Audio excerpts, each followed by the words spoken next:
చంద్రబాబు నాయుడు గారికి ఒకటే చెప్తున్నాం, నీ ఇష్టం రాష్ట్రంలో ఉన్నటువంటి 175 నియోజకవర్గాల్లో ఉన్నటువంటి వైఎస్ఆర్ పార్టీ సంబంధించినటువంటి అందరినీ కూడా లోపలేసుకో, నీ మీద పోరాటం చేసేది ఖాయం. మేమంతా జైలుకి వెళ్ళటానికి సిద్ధంగానే ఉన్నాం. నీ తప్పుడు కేసుల్లో అక్రమ అరెస్టులో ప్రతి ఒక్కళ్ళం కూడా వైఎస్ఆర్ కాంగ్రెస్ పార్టీ జెండా మోసే ప్రతి చిన్న కార్యకర్త దగ్గర నుంచి కూడా జగన్మోహన్ రెడ్డి గారి దాకా అంతా సిద్ధంగా ఉన్నాం. నీ చేతనైంది నువ్వు చేసుకో. అయినా సరే తెలుగుదేశం పార్టీ చేసేటువంటి తప్పుల మీద ప్రజలకి మోసం చేసే దాంట్లో పోరాటం చేయకుండా ఉండడం వదలం, నిన్ను నిలదీయకుండా ఉండడం వదలం అనేది కూడా చంద్రబాబు నాయుడు గారికి ఈ సందర్భంగా అంతిమంగా న్యాయం చేస్తుంది. జగన్మోహన్ రెడ్డి గారిని దగ్గర నుంచి వాళ్ళ జోగి రమేష్ గారి కుటుంబాన్ని నువ్వు ఎవరిని వేధించదలుచుకున్నా మేము న్యాయ పోరాటం చేస్తాం, ధర్మ పోరాటం చేస్తాం. ఖచ్చితంగా నీ మీద తిరుగుబాటు చేసి రాజకీయ పోరాటం కూడా చేసి అన్నింటిని కూడా ఎదుర్కొని ఖచ్చితంగా 2029కి మీ ప్రభుత్వాన్ని పడదయటానికి కావాల్సినటువంటి ప్రతి పోరాటాన్ని చేస్తాం.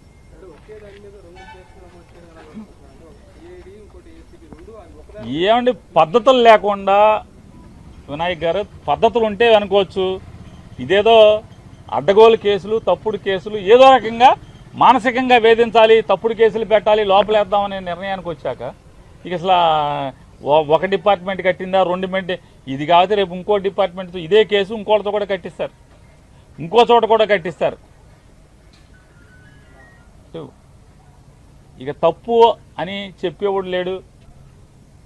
పేపర్లు టీవీలు వాళ్ళ పేపర్లు టీవీలు బాజా కొడతా ఉంటాయి, వీళ్ళకి వంత పారుతూ ఉంటాయి. ఇది కరెక్ట్ కేసు అంటారు. మామూలుగా ఇంతమందిని పొలం అమ్మిన వాళ్ళు ముద్దాయిగా లేరు. జోగి రమేష్కి పొలం అమ్మింది ఎవరు? పొలం అమ్మిన వాళ్ళు ముద్దాయిలుగా ఉన్నారా? వాళ్ళు ఎందుకు లేరు, ముద్దాయిలుగా రారు అంటే అయితే సాక్ష్యంగా తీసుకురావాలి, లేదా చంద్రబాబు నాయుడు గారు చుట్టాలన్న అవ్వాలి, రెండింటిలో ఏదో ఒకటి అవ్వాలి. వాళ్ళని బెదిరించి సాక్ష్యంగా అన్నా పెట్టాలి. వీళ్ళని అమ్మిన వాళ్ళు దీంట్లో లేరు, కొనుక్కున్నోళ్ళు లేరు. జోగి రమేష్ ఒక్కడే, జోగి రమేష్ గారి కుటుంబం ఒక్కళ్ళే ముద్దాయిలుగా ఉంటారు, ఆఫీసులో వాళ్ళు ఉంటారు. అంతిమంగా అరెస్టులు చేసి అక్రమంగా తప్పుడు కేసులు కట్టి మీ మానసిక ఆనందం పొందుతారేమో కానీ అల్టిమేట్గా కోర్టులు ఉన్నాయి. ఖచ్చితంగా కోర్టులో ఫైట్ చేయటం, న్యాయంగా మేము న్యాయాన్ని ఆశ్రయించి న్యాయస్థానాలను ఆశ్రయించి గెలవటం ఖాయం.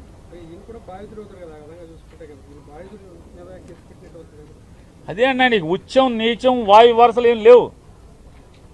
ఇక జోగి వరుస లిస్టు రాసుకున్నారు.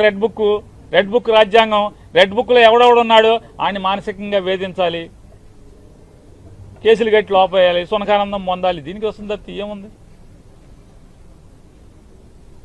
బాధితులు అవుతాడు. మీరు చెప్పినట్టు జోగి రమేష్ కుటుంబం బాధిత కుటుంబం అవ్వాలి, కానీ వీళ్ళనే నేరాంగం చేసినట్టుగా ముద్దాయిలు చేశారు. సిఐడిలో కేసు కట్టారు, ఇక్కడ కేసు కట్టారు. 2 కేసులు, ఒకే సంఘటనకు 2 కేసులు కట్టారు. ఏం చేసినా సరే నీ మానసిక ఆనందం తాత్కాలికం, వెనక్కి తగ్గేది లేదు. తెలుగుదేశం పార్టీ మీద, కూటమి ప్రభుత్వం మీద, జనాలను చేసే మోసాల మీద, వాళ్ళ కూటమి ప్రభుత్వం ప్రజల్ని వంచే దాంట్లో కానీ ప్రజా వ్యతిరేక పరిపాలన చేసే దాంట్లో నిలదీయటం, పోరాటం చేయటం జోగి రమేష్ ఆగడు, జోగి రమేష్ గారు కొడుకు ఆగడు, ఎవరు ఆగరు. సరే, 2001లో చేతులు మారింది, ఆ తర్వాత 2022 తరగానికి 3-4 మారారు మీ దగ్గర వచ్చే సమయం. అంటే అప్పట్లో దీనికంటే ముందు 14-19 కూడా ఉన్నది ఈ గవర్నమెంట్ ఉన్నప్పుడు కూడా. దీన్ని నిజంగా లీగల్గా మీరు అన్నట్టుగా అన్ని పేపర్ ప్రకటించుకున్నది తెలియదు. అంటే ఈ ముందున్న 3-4 ఎందుకు అరెస్ట్ చేయలేదు అప్పుడు? సార్ ఇయే కాదండి, అగ్రిగోల్డ్ ఆస్తులు బోల్డన్నీ ఉన్నాయి. చంద్రబాబు నాయుడు గారు మనుషులే కొనుక్కున్నారు అగ్రిగోల్డ్ ఆస్తులు. చంద్రబాబు నాయుడుతో రోజు పక్కన ఉండేవాళ్ళే కొనుక్కున్నారు. ఎవరిని అరెస్టులు చేయరు. ఇది అగ్రిగోల్డ్ ఆస్తి కాదు, అగ్రిగోల్డ్ జీవోలో ఇచ్చిన సర్వే నంబరు కాదు. పోనీ గవర్నమెంట్ నిజంగానే ఆ నంబర్ తీసుకుని సర్వే చేస్తే ఈ భూమి అయితే పోనీ మన జోగి రమేష్ గారు వాళ్ళ కుటుంబాన్ని ఏదో వేధించవచ్చు. అది కాదు కదా.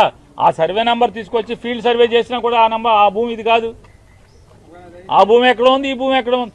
నిజంగానే జోగి రమేష్ గారి కుటుంబం తప్పు చేస్తే ఎవరైనా ఎందుకు వస్తారు? ఎవరైనా జోగి రమేష్ గారు మాత్రం బాధపడేదే ఉంటుంది. ఇక్కడ అక్రమ కేసు కాబట్టి ఎవరైనా సరే అంటే తండ్రిని ఏమీ చేయలేక పిల్లలను కూడా నువ్వు కక్ష సాధించడానికి కేసులో తప్పుడు కేసులు పెడుతున్నావు అనేది ఇక్కడ సమాజం బాధపడేది ఎవరైనా సరే. అంటే రాజకీయ కక్ష కోసం ఎంతకన్నా బరిదెగించి వెళ్తారు వీళ్ళు. తండ్రిని ఏమీ చేయలేక కొడుకుని అన్యాయంగా అక్రమంగా ఇరికిస్తున్నారని చెప్పని ఇవాళ పొద్దున్న జోగి రమేష్ గారి భార్య మాట్లాడుతుంది, నీకు పిల్లలు ఉన్నారయ్యా, మనవడు ఉన్నాడు, కొడుకున్నాడు, ఇవన్నీ ఉసురు పోసుకుంటున్నారని చెప్తుంది ఆవిడ. నిజంగా చేసి ఉంటే మమ్మల్ని లోపల ఏమని చెప్తున్నారు, ఉరేసుకుంటామని చెప్తున్నారు కదా రమేష్ గారు. నిజంగా ఇది తప్పే అని కనుక నిరూపిస్తే ఖచ్చితంగా మేము ఉండమని చెప్తున్నాడు ఆయన. ఈ పాపాలకి అంతం లేదు, ఖచ్చితంగా ఈ పాపాలని పటాపంచలు చేసేదానికి అందరం పోరాడతాం.